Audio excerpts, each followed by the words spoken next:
Bonsoir et bienvenue à tous dans les dossiers de la mémoire. Le 5 juillet 1962, l'Algérie arrache son indépendance après 132 années de colonisation et 8 années de guerre de libération nationale, une guerre menée par tous les Algériens qui ont consenti d'énormes sacrifices pour que l'Algérie vive libre et indépendante. Au lendemain de l'indépendance, l'Algérie a adopté une attitude à la fois courageuse et volontariste vis-à-vis de tous les mouvements de libération en Afrique ou en Asie. Pour revenir dans ce numéro des dossiers de la mémoire du rayonnement de la révolution algérienne sur l'Afrique et sur le tiers-monde d'une manière générale, j'ai le plaisir de recevoir aujourd'hui M. Boukhalifa Amazit, scénariste et journaliste, et M. Fouad Soufi, archiviste et historien. Boukhalifa Amazit, bonsoir. Bonsoir. Fouad Soufi, bonsoir. Bonsoir. 1962, l'Algérie accède enfin à son indépendance après un énorme sacrifice. Fouad Soufi. Oui, enfin, le 5 juillet, on a fêté l'indépendance. Le 5 juillet, on a fêté l'indépendance et on a gardé cette date parce que ce furent des journées, d'abord les manifestations n'ont pas commencé vraiment le 5, mais un petit peu avant, mais ce furent des journées inoubliables. En tout cas pour ceux et celles qui l'ont vécu, cette date du 5 juillet. Et puis on a beaucoup de films sur ce qui s'est passé à Alger. Bon, ailleurs, malheureusement, il n'y a pas beaucoup d'images quand il y en a. Donc je dis ça parce qu'il y a eu un mauvais débat. Je qualifie de mauvais. Hein. C'est que certains des E3, certains des ont dit E5. l'E3, notamment, bon, ils ont défendu non, c'est historiquement, c'est l'E3. Non. Juridiquement, c'est l'E3, c'est-à-dire que ce jour-là, que les résultats ont été. Le président de la République française a pris acte des résultats du scrutin du 1er juillet et il a décidé, en tant que président, de reconnaître que les départements français d'Algérie ont choisi, donc, je ne sais plus très bien la phrase, je l'ai oubliée, mais enfin, et il a remis l'Algérie au président de l'exécutif provisoire. Donc, historiquement, c'est ça. Mais, historiquement, on ne peut pas accepter que de fêter le 3 juillet, parce que ça aurait une signification, alors ça c'est ma thèse, oui. Une signification un peu vicieuse, ça signifierait que c'est la France qui nous a non pas reconnu notre droit à l'indépendance, mais qui nous a offert l'indépendance. Et c'est pour ça que des gens très intelligents, c'est-à-dire ceux qui se sont battus pour qu'on puisse être là aujourd'hui, ils ont décidé que ça ne va pas être le 3, ça ne va pas être le 4, mais ce sera le 5 juillet. Et là aussi, il y a eu à mon avis, il y a eu... une manière de laver l'affront d'un certain 5 justement, juillet. tout le lien, est-ce que c'est le lien avec le 5 juillet 1830 ? À mon avis, pas tellement. C'est plutôt le lien avec le 5 juillet 1961, lorsque le GPRA a lancé sa énième grève, parce que ce n'était pas la première, mais c'était la plus importante, parce que l'objet était de dénoncer un projet français de partition de l'Algérie, notamment en faisant une sorte de république française entre Alger et Oran, et puis le reste, vous vous débrouillez tout seul, nous on garde Alger et Oran. Et d'autres petites villes à côté. Bon, je ne vais pas rentrer dans le détail.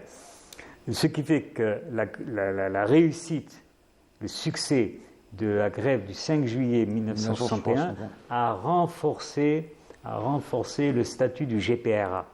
Et donc le GPRA redit ce qu'il a fait le 5 juillet, il l'a fait le 5 juillet 1962.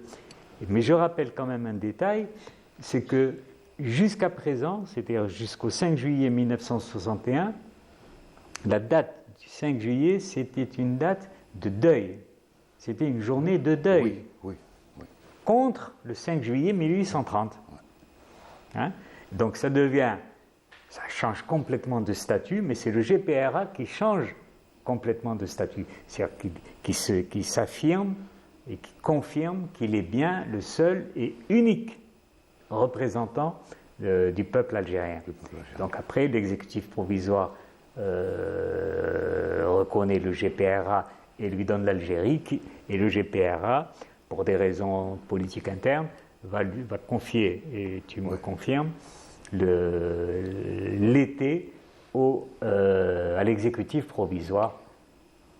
Voilà, donc il y a une histoire, comme il y a des histoires de toutes les dates importantes dans ce pays. Hein. Donc il y a une histoire du 5 juillet. Je pense que Boukhalifa veut rebondir par rapport à cette date. Il y a, effectivement, d'ailleurs,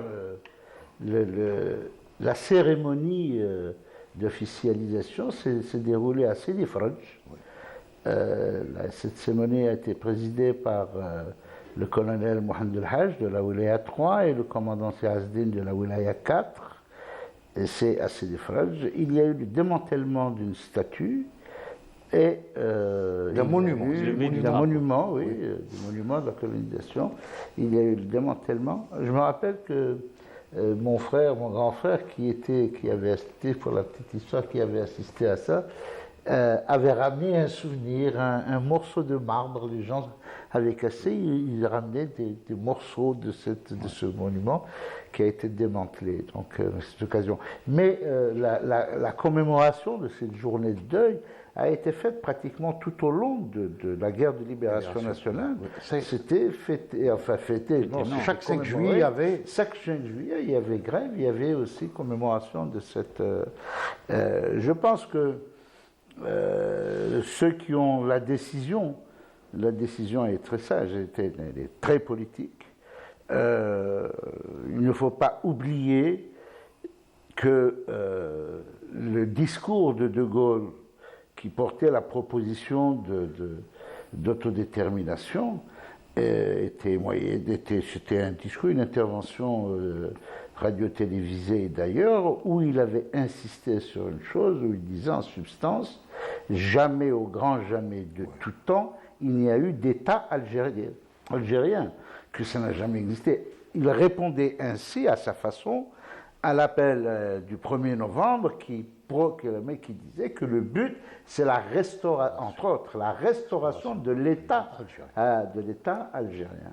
Donc, et ce qui est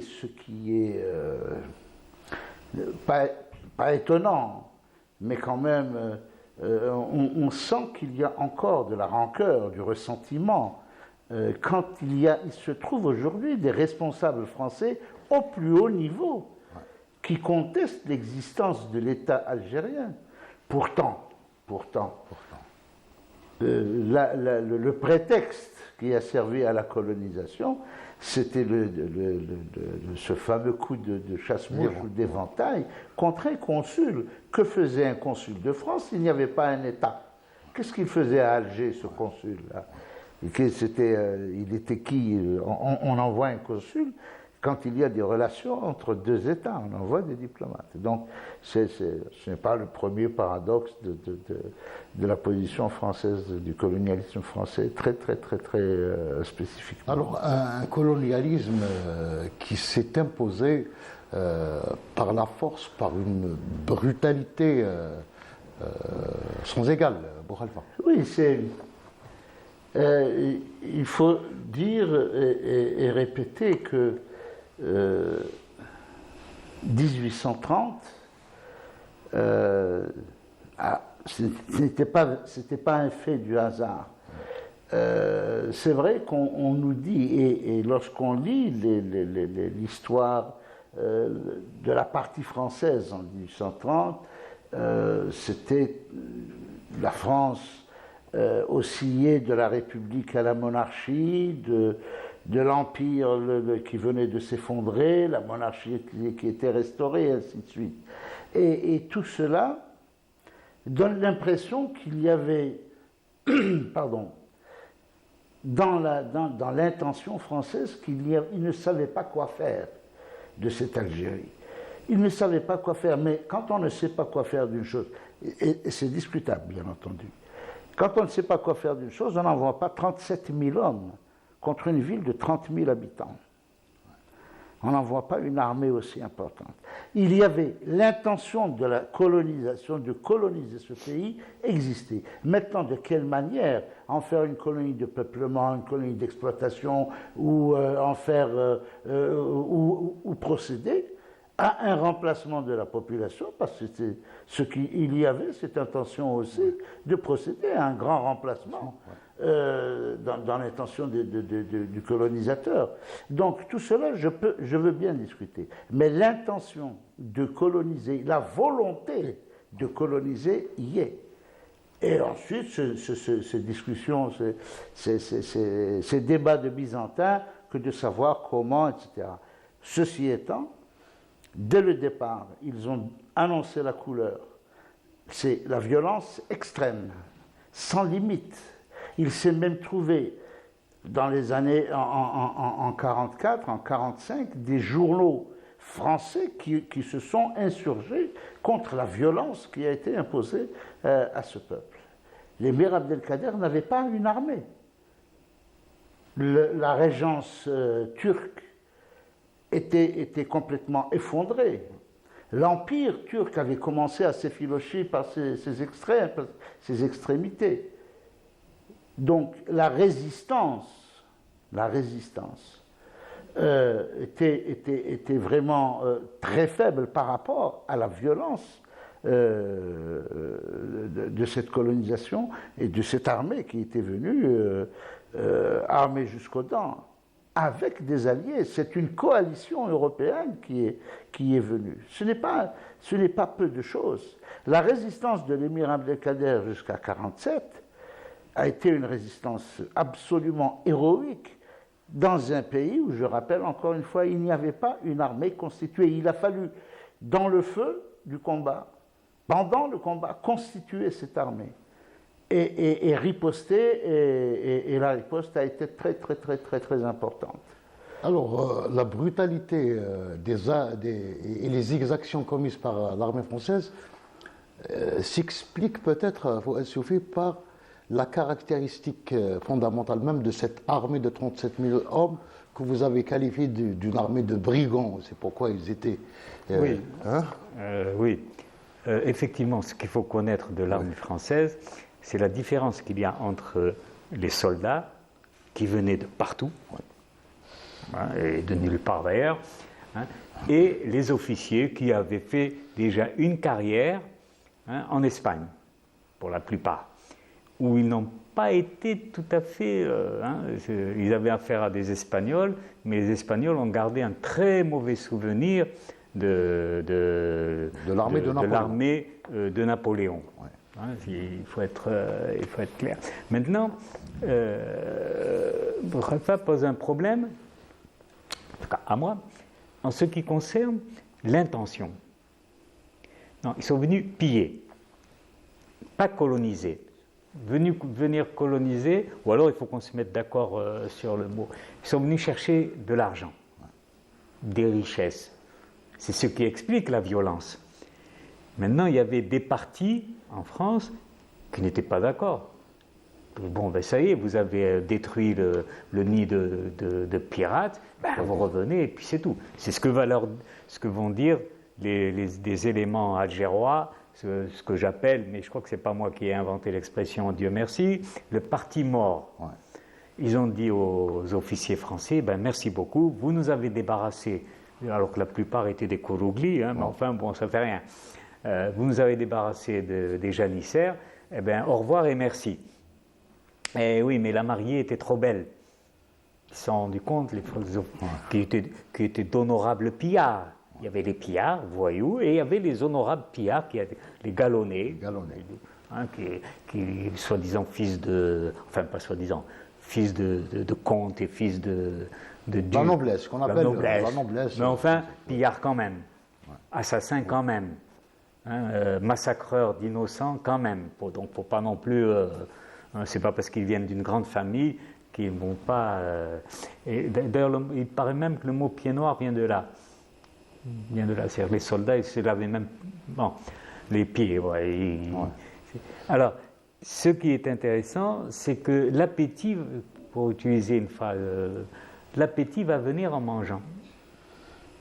D'abord, on ne paye plus la dette, puisque c'est ça la véritable origine, c'est que cet État dont vous nous dites qu'il n'a jamais existé, pourtant, il vous a aidé et vous n'avez même pas été fichu de payer tout le blé qui est parti et qui va sauver une grande partie de l'armée française qui combattait avec l'Europe. Hein? Donc il ne faut pas l'oublier, ça vient en réalité de là et de l'insistance du chef de l'État de l'époque, Day, à réclamer au moins le début du remboursement de la dette. L'Angleterre était contre. Les Anglais, comme toujours, c'est les vieux ennemis des Français, ils ont eu une attitude et le consul d'Angleterre à Alger va rester consul d'Angleterre à Alger, mais l'Alger ottomane, de l'État, comme tu l'appelais là, la régence de l'État. Il va rester en exercice pendant 4 ou 5 ans, en tant que tel, avant de devenir, évidemment, avant d'être reconnu, il va obtenir des équatures pour ensuite devenir consul. Je crois que c'est lui ou son successeur, mais c'est des détails qui ne m'intéressent pas, devant l'autorité française. Maintenant, sortir d'Alger, donc 5 juillet 1830, c'est la prise d'Alger. Après, durant l'été, ça va être le massacre de Blida, le massacre des Hadjout, le massacre des Aoufiya. Les Aoufiya d'abord, c'est vrai. Ça va être une série de massacres. Mais on ne sait pas ce qu'il y a derrière. Derrière la plaine de la Mitidja, là-bas au fond, on sait qu'il y a Oran, donc ils sont installés à Oran parce qu'ils avaient un vice-consul à Oran, donc ils vont également s'installer, mais ils ne vont pas garder Oran. Ils vont ramener un bey, le frère du bey de Tunis. De Tunis. Oui. Comment ils ramènent et pourquoi ça? Ils n'ont pas de responsable pour ramener Kheddin, je crois qu'il s'appelait d'ailleurs. De Tunisie et qui va bien évidemment se faire renvoyer au bout d'une année parce qu'il était complètement taré.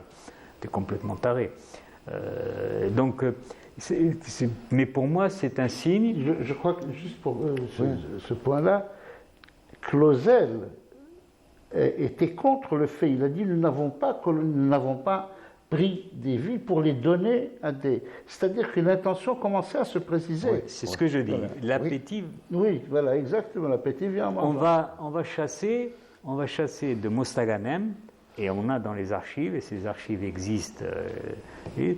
On va chasser des familles entières.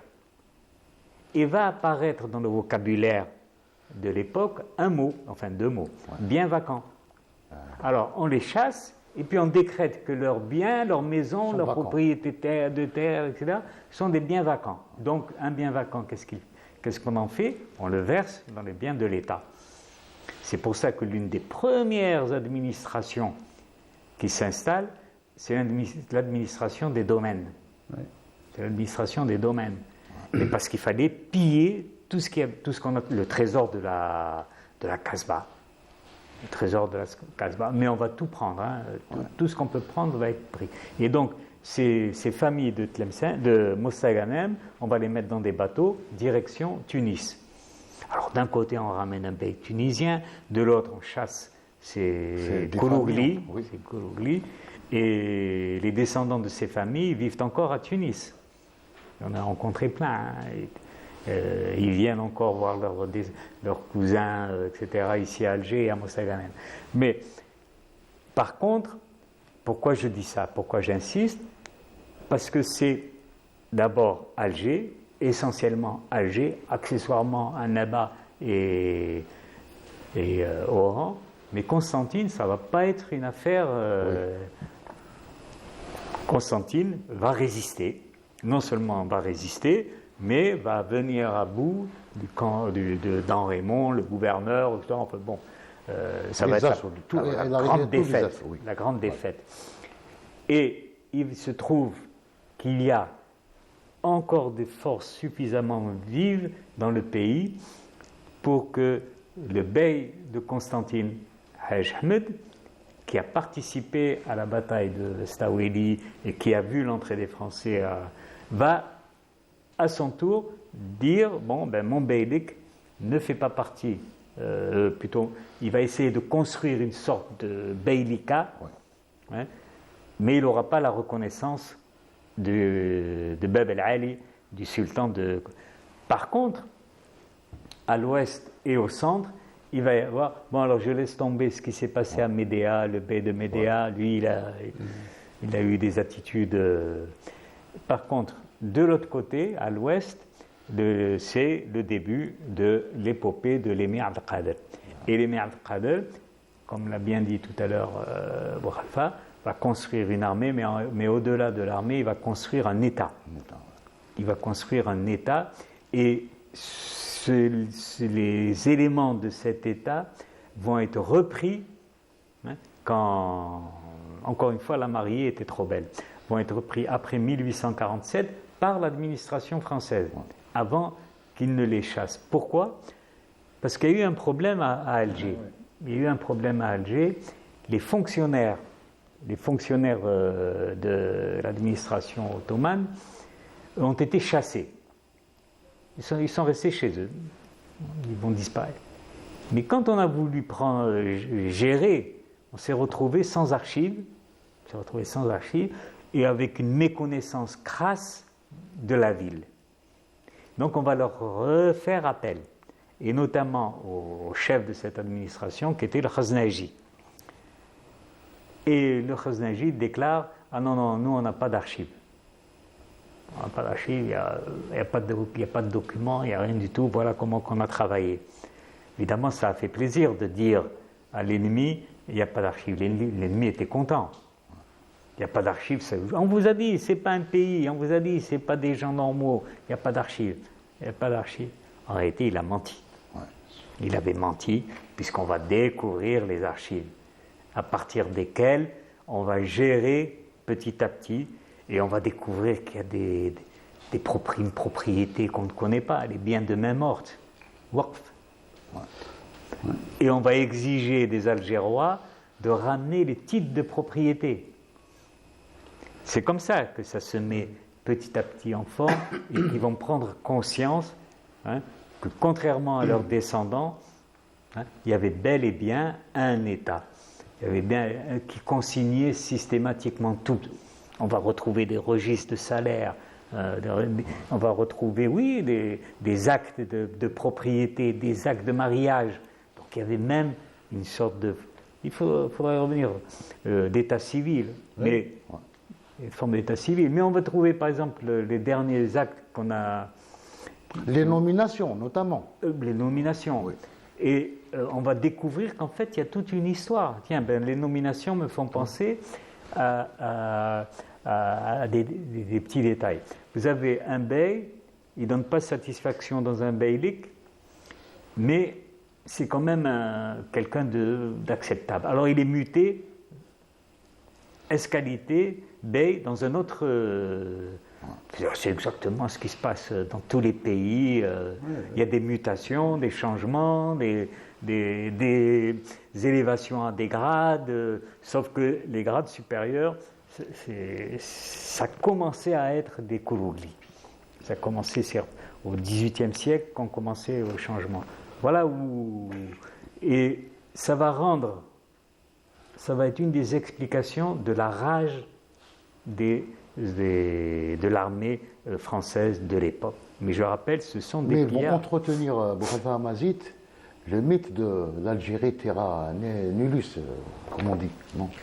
Oui, c'est ce qu'ils ont entretenu. Ils ont essayé de faire croire que... c'est-à-dire, mais c'est a posteriori, c'est après coup. Bien après. Oui. Bien après. Je reviens juste sur un tout petit point. Quand je dis colonisation dès le départ, il y a en Europe du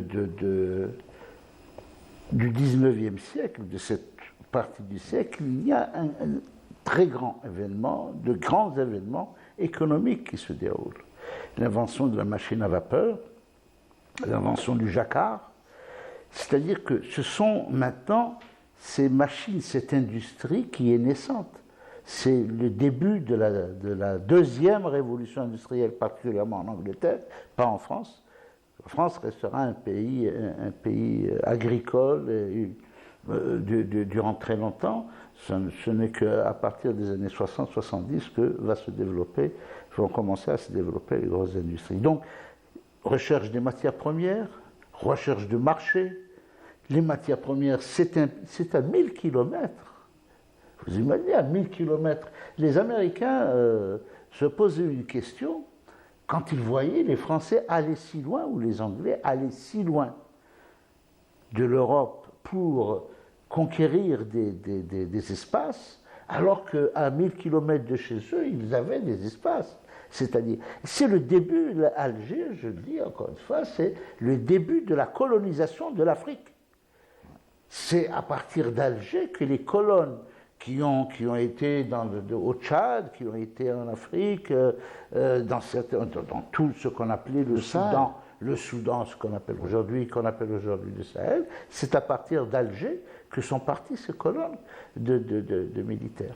Donc, la volonté, peut-être que le mot n'était pas encore très exact, parce que la colonisation ne commencera en fait qu'après 1860, c'est que la colonisation commencera, mais disons de conquête, d'espace. Oui.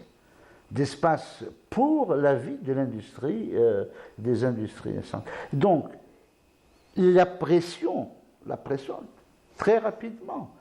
La Tour Eiffel, grand défi du Creusot-et-Loire, grand défi de la sidérurgie française, de l'industrie sidérurgique française, la Tour Eiffel sera construite avec du fer de Méliana. Du jacquard. Le marbre de l'escalier impérial de l'Opéra Garnier va partir. On a changé le marbre qu'il y avait d'Italie, on a pris le marbre de Filfila, oui, qui est installé jusqu'à Schifida. Oui. Schifida. Donc ça, ce sont des actes de colonisation. Ce sont des actes, c'est-à-dire les marchés existent pour toutes ces richesses. Et d'ici, d'Algérie, jusqu'au fin fond de l'Afrique par la suite, jusqu'au Congo, qui est la colonie la plus méridionale des Français en Afrique en tous les cas, on va trouver des richesses incommensurables.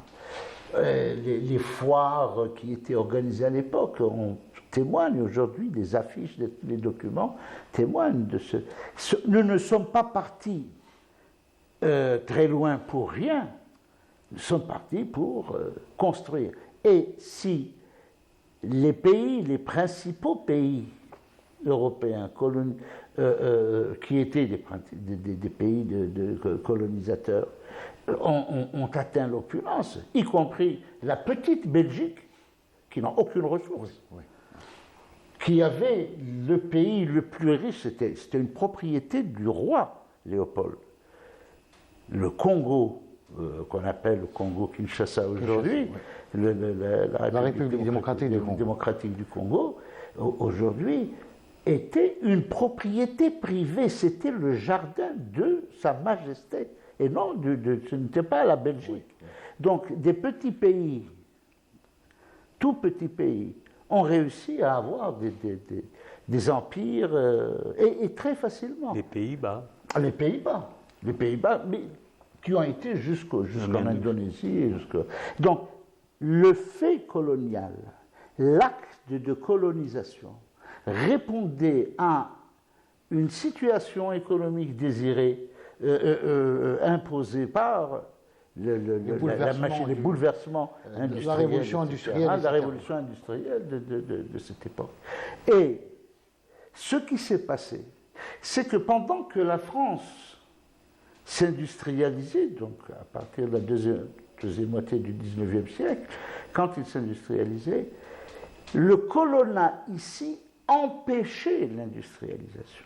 D'ailleurs, jusqu'au XXe siècle, après la Première Guerre mondiale, la volonté de certains ingénieurs, de certains stratèges, de développer un certain nombre d'industries stratégiques en Algérie et non pas en France, parce que trop proche de l'Allemagne et des lieux de confrontation et des rivaux et concurrents potentiels, a été une opposition stricte et sans...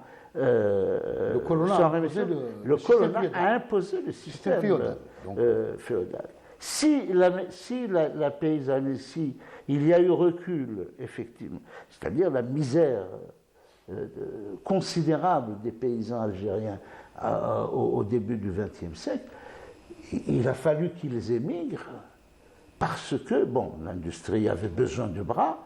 Ensuite, ici, il y a eu une mécanisation de l'agriculture. C'est-à-dire qu'on n'avait plus besoin d'autant de bras. Mais on voulait garder quand même à demeure, les grands possédants d'Algérie étaient contre le départ de tous ces gens qui allaient par bateau entier, parce qu'on en avait besoin dans les mines, on avait besoin dans les usines, on avait besoin de tout ce monde. Et ensuite, on a trouvé que ces bons ouvriers d'Afrique du Nord, d'Algérie, s'ils sont bons ouvriers, ils peuvent faire de bons soldats aussi.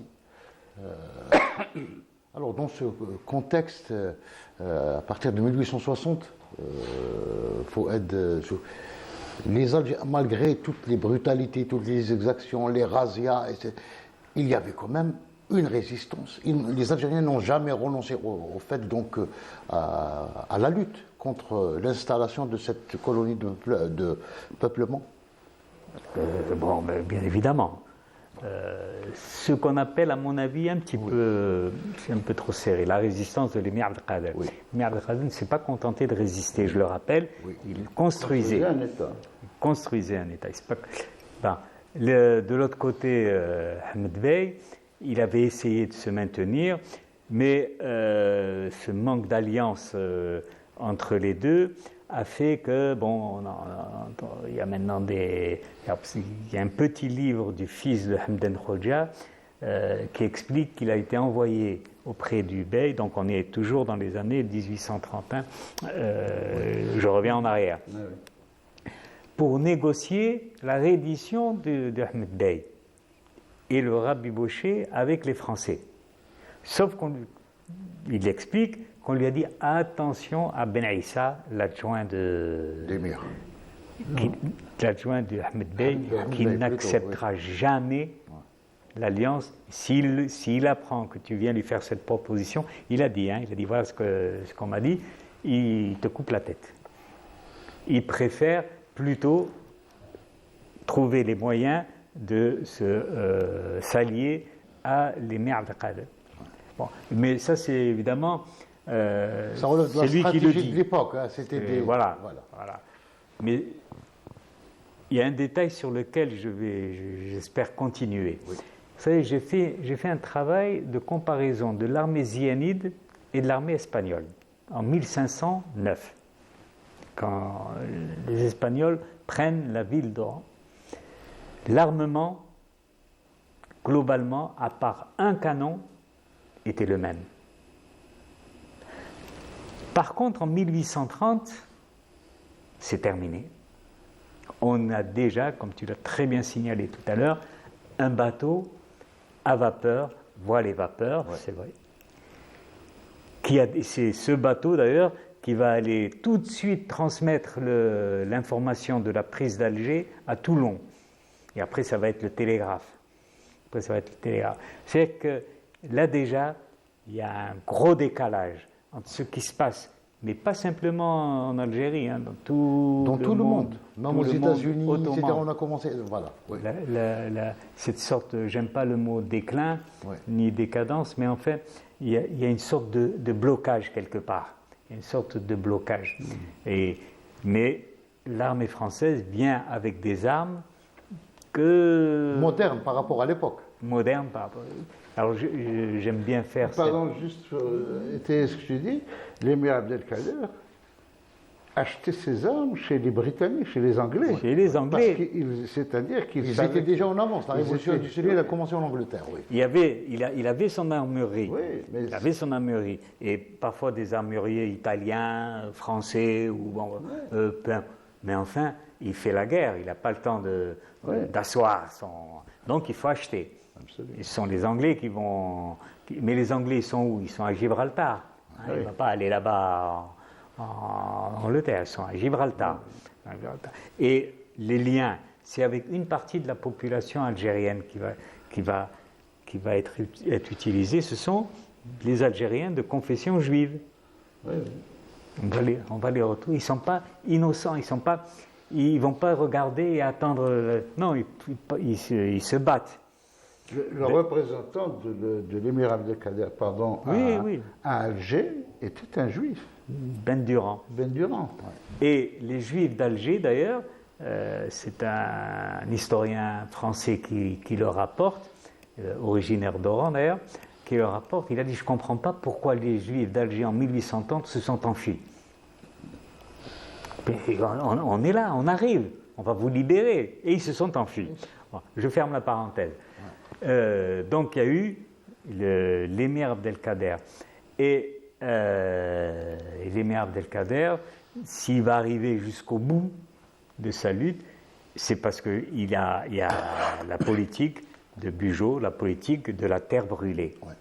Et il a senti que la population était en train de payer très cher toutes ces batailles. Au début, c'est des détails qu'on oublie, mais au début, quand arrivait le temps des moissons, les soldats abandonnaient l'armée, ils allaient moissonner. Ah, c'est arrivé une fois, et c'était un très mauvais signe pour l'émir. Quand il s'est rendu compte que le prix qu'il était en train de payer, c'était l'extermination de la population, et c'est comme ça que personnellement je comprends pourquoi il a dit: bon, j'arrête. Et l'armée française va faire à l'émir ce qu'elle a fait une vingtaine d'années auparavant à Toussaint l'Ouverture. Oui. Toussaint l'Ouverture, justement dans cette grande lancée de l'armée française à travers le monde, en Haïti actuelle, enfin Saint-Domingue. Saint-Domingue, Haïti n'existait pas. Toussaint l'Ouverture va réussir à battre des soldats français, l'armée française. Et le général Moreau, le Bugeaud de l'époque, si j'ose dire, va appliquer la politique de la terre brûlée. Et pour les mêmes raisons, il va dire: d'accord, j'arrête. Il l'emmène dans un bateau pour négocier, et puis ils lui disent: on va se retrouver en France. Et en France, ils vont l'enfermer, Toussaint l'Ouverture. La France va donc être parjure. Ils vont l'enfermer dans un camp, dans un pays froid, où il va mourir de froid. Ils n'ont pas besoin de gaspiller des balles. Et c'est ce qui va arriver à l'émir Abdelkader et à la suite. Enfermé à Toulon, enfermé une Marguerite, enfermé de château fort en château fort, jusqu'à Amboise, où des enfants, évidemment, sont morts de froid aussi. Et donc bon, mais tout ça est connu. Ouais. Je pense que tout ça est relativement connu. Parce qu'en parallèle au destin de l'émir, il y a le destin du peuple, qui va être, évidemment, ça va être plutôt la politique d'extermination. Et ça ne va pas s'arrêter. Ça ne va pas s'arrêter, parce qu'au contraire, on se dit: bon, ces gens-là n'ont rien à faire ici, c'est pas votre pays, c'est le nôtre maintenant, nous achetons des terres, nous prenons des terres. À tel point que Bokhalfa, en 1830, la France va célébrer le centenaire de la Coupe. On pensait 1930. On pensait qu'à l'époque, la France restera éternellement en Algérie. Toujours les détails. Oui. Ils sont très... Oui. Le 5 juillet 1930, il n'y a rien eu. Oui. Ça s'est fait avant. Là, j'avoue que ça m'a... Oui, c'est étonnant. Il n'y a rien eu le 5 juillet 1930. La fête, c'était avant. C'était donc dans la préparation. Pas avec, bien sûr, beaucoup de documents. Bon. Je crois que si on insiste et on n'insistera jamais assez sur le combat de l'émir Abdelkader. C'est le combat de l'émir Abdelkader qui va moderniser le concept même de nation algérienne. Il y avait effectivement une nation qui reposait sur une langue commune, sur un territoire commun, sur une religion commune, sur une histoire commune. Sur l'unité. Sur une unité, bien sûr, qui était induite par ces facteurs, ces éléments constitutifs. Mais l'émir Abdelkader va apporter une autre dimension. C'est-à-dire qu'une nation, il faut un combat pour la souder. En 1852, quand Boubarla et Lafadman Soumer lancent la résistance, parce que c'était une résistance et non une révolte, de la région du Djurdjura, ce qu'on appelle la Grande Kabylie, la Haute Kabylie, Boubarla a commencé son intervention par annoncer une grande nouvelle. Une grande nouvelle, l'élargissement de l'émir Abdelkader. Sa libération, quoi. La libération. Sa libération. C'est un grand événement. Et toutes les résistances, toutes les révoltes, plutôt, tous les soulèvements qui vont se dérouler procéderont justement de ce renforcement par le combat, c'est-à-dire par l'action, par le sacrifice de la notion de nation algérienne. Voilà ce qui distingue, et ce n'est pas trop de le dire, ce qui distingue l'Algérie de beaucoup de pays voisins, beaucoup de pays arabes et musulmans. Ce sens du sacrifice, ce sens du combat, parce que c'est ça qui renforce le sentiment d'appartenance et d'existence dans un moment donné de l'histoire et d'appartenance à quelque chose de vaste. Et c'est cette idée qui sera cultivée par ceux qui vont déclencher l'appel du 1er novembre n'est rien d'autre que, c'est-à-dire que c'est cet attachement à cette terre, pas une autre, à cette terre, c'est cet attachement à cette terre, que l'appel du 1er novembre, c'est récupérer cette terre. Récupérer cette terre, c'est récupérer, revenir dans ce qui constitue la personnalité, c'est-à-dire de chaque nation, et c'est un élément fondamental. Je crois que c'est ce combat, et c'est très facile parce qu'ensuite, quand on sait que tous les combats sont des dérivés de cette résistance, c'est la continuité de cette résistance, on comprend aisément. Si on analyse les éléments contenus dans l'appel du 1er novembre, si on analyse les éléments contenus dans tous les textes fondateurs de la République, là c'est autre chose. Les textes fondateurs de la République, c'est-à-dire depuis le début du mouvement national, jusqu'à la charte de 1976, on retrouvera toujours ces éléments hérités de la pensée politique de l'émir Abdelkader. Et ça, c'est une constante et c'est permanent. Et c'est cette violence de la guerre imposée par le colonialisme à l'Algérie, au peuple algérien, c'est cette violence. C'est l'éclatement de la joie de la fin de la violence que les Algériens vont exprimer en 1962. Ce prestige-là, c'est parce que les Algériens ont livré une lutte acharnée de libération qui va donner toute son aura à l'Algérie, juste après l'indépendance, même peut-être avant. Oui, bien sûr. Mais pour appuyer ce que vient de dire Boukhalifa, je rappelle, 1847, l'émir a cessé le combat. Mais ses adjoints, soit ils avaient déjà été tués. Boubarla était ses adjoints. Boubarla était Zaatcha. C'est un de ses adjoints. C'est-à-dire qu'en fait, ces adjoints, chaque fois qu'ils ont pu le faire, ils ont continué à se battre. Mais cette joie de la liberté retrouvée, s'inscrit dans le souvenir des massacres éprouvés. Personne n'a pas oublié. Personne n'a oublié. Ouais. Personne n'a oublié ce qui s'est passé. Les tribus qui ont disparu, les crimes commis de toutes les façons par les... Et surtout, moi je me souviens d'un article dans Oran Républicain, je crois que c'était en mai 1937, il y a un article comme ça, on se demande, moi je me suis demandé, mais d'où sort ce... Pourquoi Nous sommes ici chez nous. Allez, vous partez au Niger si vous voulez, mais nous, c'est notre terre. Nous sommes ici chez nous, dans Oran Républicain, qui était un journal, c'est l'ancêtre d'Alger Républicain, qui était un journal qui s'ouvrait aux revendications. D'ailleurs, il avait une page musulmane, dirigée par Saïd Zahiri. Une page musulmane, et quand on la lit, c'est-à-dire qu'on pouvait savoir tout ce qui se passait dans le monde musulman.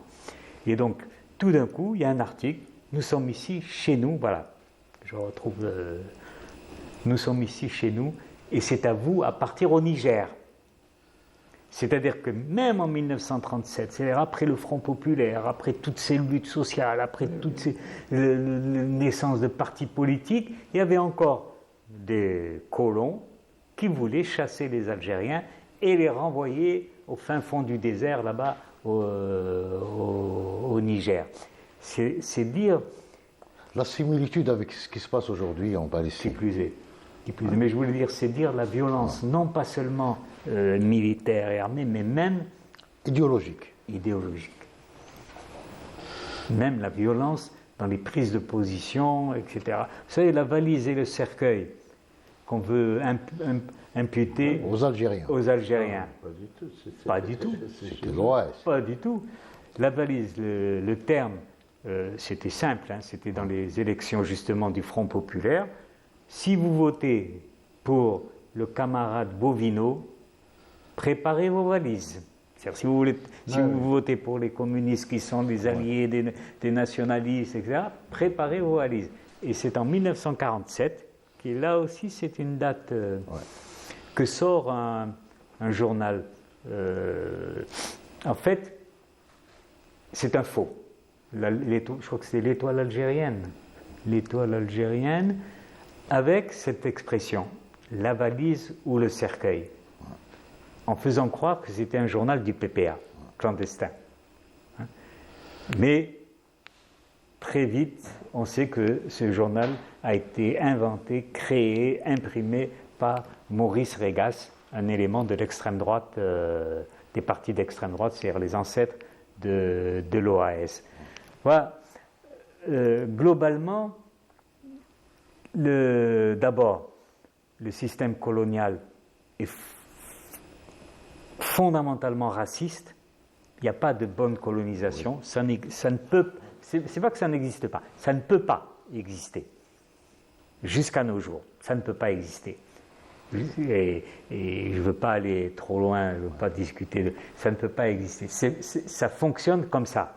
Il y a de bonnes gens, des citoyens, et puis il y a les autres, les sujets. Donc ni le statut de 47, ni le discours de 58, avec au passage la tentative de découper l'Algérie en territoire autonome.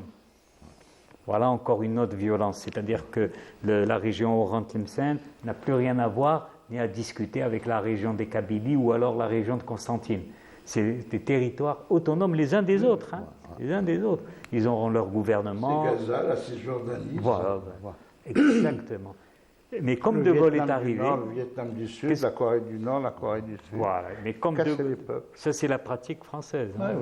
En Nouvelle-Calédonie, je rappelle que cette loi de 1958 qui a échoué, parce qu'en mai 58, c'est mars, je crois, en mai 58, De Gaulle a pris le pouvoir, il est passé à autre chose, mais elle a été appliquée en Nouvelle-Calédonie. La Nouvelle-Calédonie, oui, il y a un nom, mais il y a 3 pays. On les a découpés en 3. Les Kanaks, là-bas, ils vont là-haut, dans le nord, là où il n'y a rien à gratter. Le problème, n'est pas encore réglé. Et jusqu'à nos jours. ce problème n'est pas encore réglé. Voilà. N'est pas encore. Les Caldoches, ils sont dans le sud, là où il y a tout. Hein. Et puis les îles, la loyauté, je crois, bon, on va se débrouiller un beau jour. On va se débrouiller un beau jour. C'est que cette Algérie, j'ai entendu une dame d'ailleurs le dire, est restée comme un os à travers la gorge des responsables français. Je ne dis pas le peuple français, hein. Il ne faut pas... C'est le système colonial. Voilà. D'ailleurs, c'est clair, les Algériens ont mené... Mais ceux qui ont l'esprit colonialiste, oui, l'Algérie leur est restée. C'est leur plus grande défaite dans leur vision du monde. D'autant que ça a été le mauvais exemple pour les pays africains, pour les pays asiatiques, etc. Puis la force de de la révolution algérienne, de la résistance algérienne, c'est-à-dire de 1830 jusqu'à 1962, se caractérise par l'engagement du peuple, comme l'a dit Fouad Boukhalfa. Oui, absolument. C'est-à-dire, c'est par le peuple et pour le peuple, de toutes les façons. Je disais tout à l'heure que l'émir Abdelkader n'avait pas d'armée. C'est vrai qu'il n'avait pas d'armée, mais elle s'est immédiatement devant le danger. C'est la doctrine même du système de défense et de l'armée algérienne. C'est la doctrine même, c'est-à-dire la résistance par le peuple. C'est-à-dire que le danger est là, le peuple se mobilise, le danger se retire, le peuple retourne vaquer à ses occupations. L'ANP n'est que le noyau dur, le noyau autour duquel vont s'agglomérer les forces, ce que Mouloud Mamri appelle le peuple réel. Le peuple réel, c'est-à-dire, c'est Cham, d'ailleurs, la preuve par l'émir Abdelkader, la régence turque, qui n'avait que des janissaires, n'avait qu'une garde rapprochée, des gens qui allaient percevoir des impôts, etc., des fonctionnaires qui usaient la force, bien sûr, quand ils en avaient besoin, mais sinon, au moment du danger, au moment de la vérité historique, c'est autour de l'émir Abdelkader que se sont agglomérées les forces de défense de l'État et de la nation. Et ce peuple, donc, parce qu'on lui a enlevé sa terre, parce qu'on en a fait déculturer. On en a fait un indigène, c'est-à-dire quelque chose de plus bas que toute autre chose. On a il va réduit forger avec quelque chose d'extraordinaire, c'est la lutte contre le colonialisme sous toutes ses forces, c'est-à-dire l'idée de s'inscrire dans un mouvement de libération qui deviendra un exemple pour tous les peuples en lutte. Ce qu'il faut noter aussi à travers l'histoire, les 132 ans, il n'y a jamais eu de tentative de conciliation avec la partie coloniale. Aucune tentative. Ceux qui se sont intégrés, ceux qui ont été acceptés par les Algériens, ce sont ceux qui ont accepté le combat des Algériens. Les Harkis ne constituaient pas une force comme on veut nous faire croire aujourd'hui. C'était les laissés pour compte de l'histoire. C'est peut-être plus que le lumpenprolétariat dont parlaient les Allemands du XIXe siècle. C'était ce qu'il y avait de plus tragique dans l'action colonialiste. Ce n'est pas le FLN ou les Algériens qui ont créé les Harkis. C'est une affaire franco-française, ils n'ont qu'à se débrouiller avec. Donc, sinon, à travers l'histoire, on n'a jamais trouvé des tribus qui ont essayé de négocier quelque chose. Est-ce qu'il y a une seule fois une wilaya qui a déposé les armes pour aller la fertilité? Ce n'est absolument pas du tout. Exactement. Ce n'est pas du tout le cas.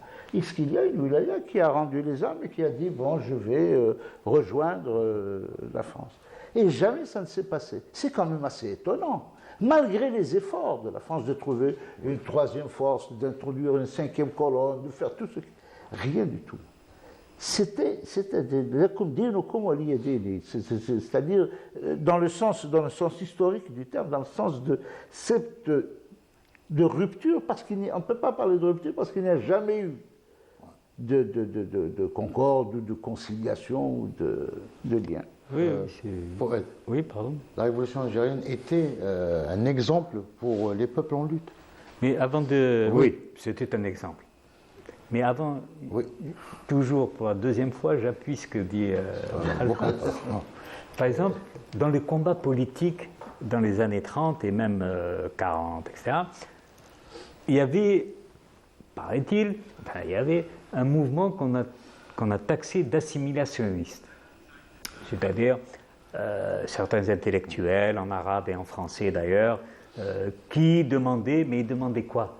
Ils demandaient d'avoir des droits, les mêmes droits que les Français.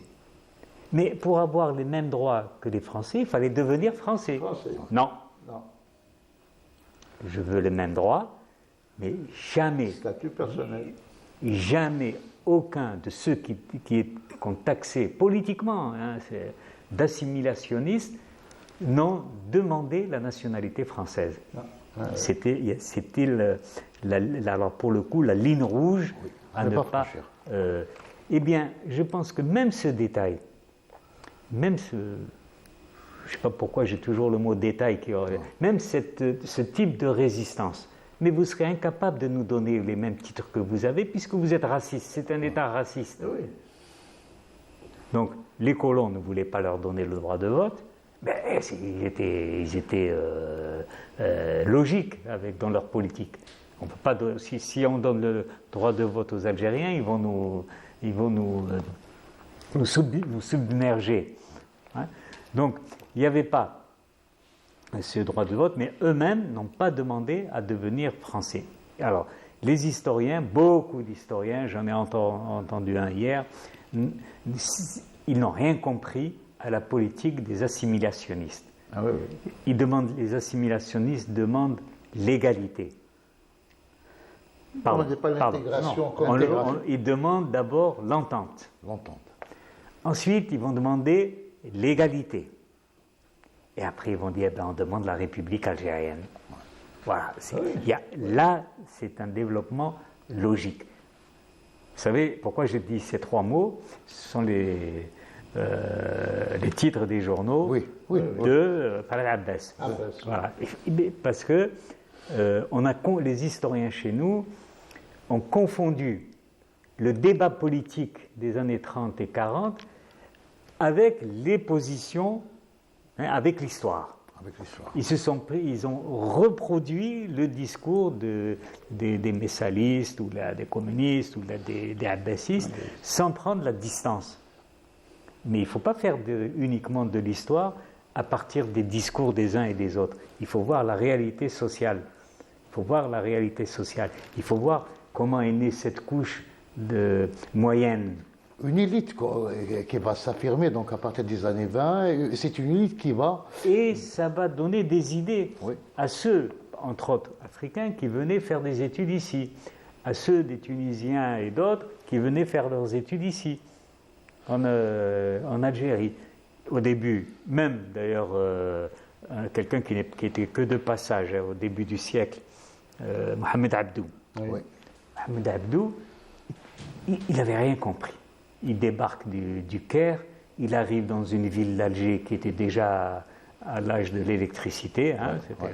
C'était déjà l'électricité. Et lui, l'électricité au Caire, c'était pas dans tous les quartiers. Bon, ici non plus, mais c'était suffisamment pour qu'il puisse se promener la nuit. Mais il aurait eu une phrase qu'on dirait malheureuse aujourd'hui, vous êtes bien comme vous êtes. Mais là encore, attention aux phrases.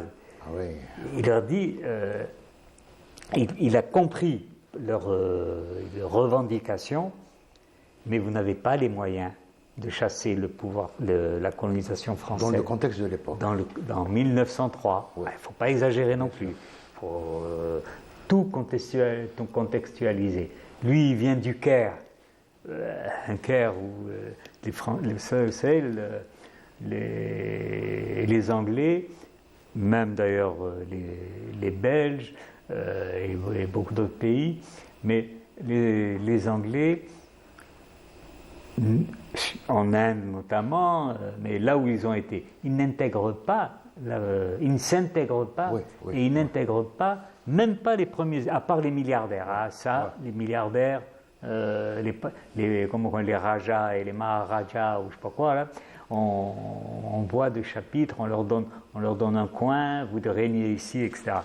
Mais quand il vient en 1903, et il voit quand même les familles algéroises, elles sont peut-être pas très à l'aise, mais elles connaissent l'histoire de leur pays, et elles essaient de trouver auprès de cet homme sage, de ce alm, des arguments qui les confortent, mais lui, le pauvre, il a été dépassé par les événements, il a vu une ville européenne.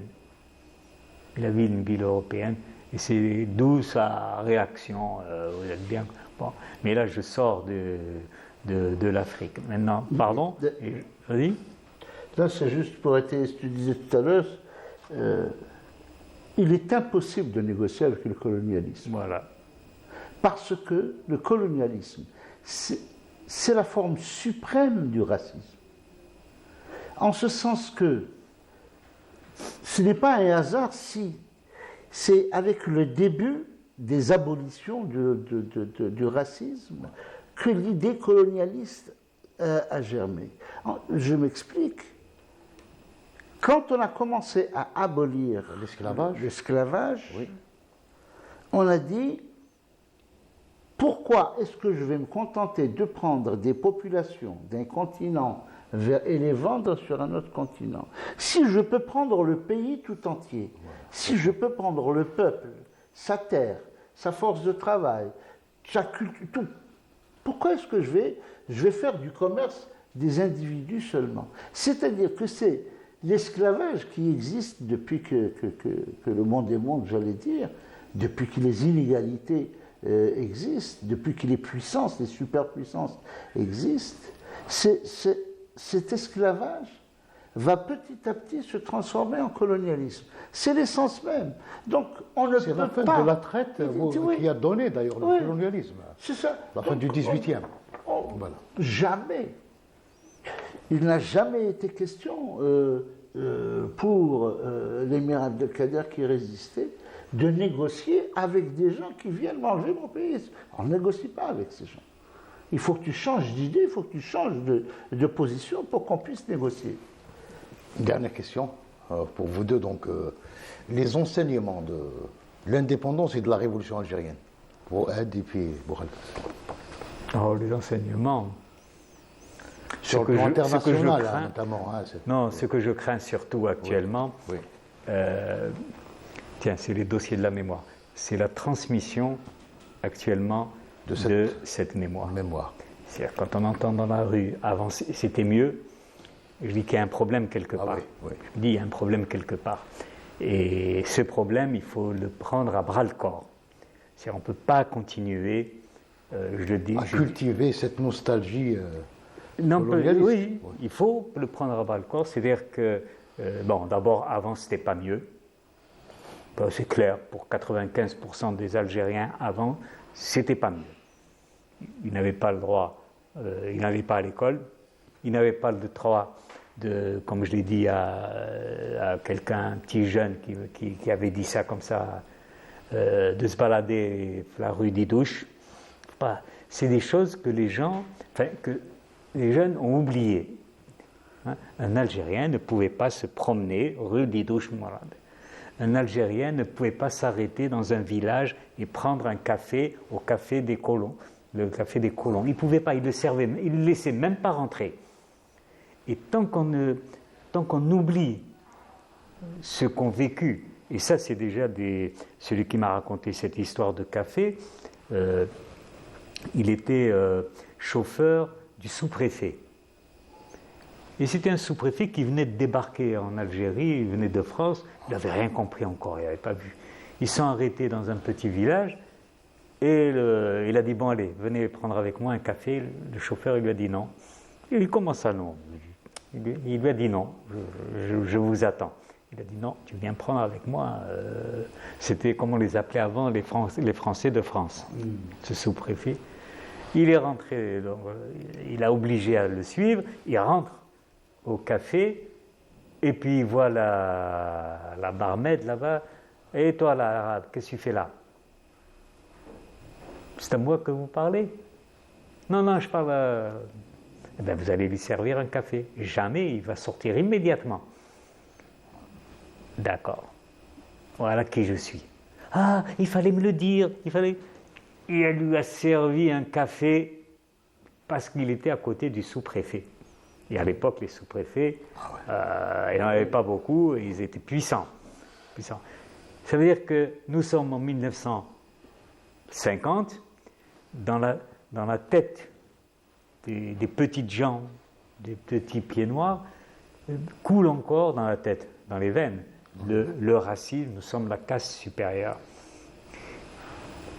Et donc, il y a une seule solution, si j'ose dire, à tout ça. C'est publier. C'est multiplier ce genre de débats. Il faut qu'il y ait des revues d'archives, il faut que des revues d'histoire, il faut que les thèses faites à l'université soient en vente dans les librairies. Il faut ouvrir des librairies, il faut encourager les librairies, il faut encourager la transmission de cette devoir de mémoire, Bourhalfa. Très bien. Juste d'un mot, résumer ce qui vient d'être dit. Un jeune, ou quel qu'il soit, a le droit d'être en colère, a le droit de protester, de gueuler, c'est un droit. Mais à ceux qui disent « avant c'était mieux », je les invite à un seul truc. Je leur pose une question. Regardez ce qui se passe à Gaza et dites-moi, parce que c'est ce qui se passe, c'est ce qui s'est passé ici, c'est ce qui se passe aujourd'hui à Gaza et dans toute la Palestine. Est-ce que c'est enviable comme situation? C'est tout. Voilà ce que j'avais à dire en ce qui concerne cette aspect. Le mot de la fin. Donc, voilà. C'est difficile de. On ne conclut jamais ce genre de. Je crois qu'il n'y a jamais de mot de la fin. Il n'y a jamais de mot de la fin. Le devoir de mémoire, je crois que. C'est une mission. C'est permanent. Parce que l'histoire évolue. On apprend de tout. À chaque fois, on apprend, on analyse. Et je crois que la meilleure façon de respecter ce devoir et de l'accomplir, c'est de poser des questions à l'histoire. N'arrêtons pas de poser des questions. Interrogeons l'histoire en toutes circonstances et en tout lieu. Et objectivement, évidemment. Bien entendu. Alors, on attend des réponses objectives. Je tiens à vous remercier donc d'avoir abordé cette question, la lutte du peuple algérien tout au long des 132 années de colonisation. Bourhalfa Amazit, journaliste et scénariste, poète soufi, historien et archiviste. Je remercie également l'équipe technique qui m'a aidé à préparer cette émission. Excellente soirée et à bientôt.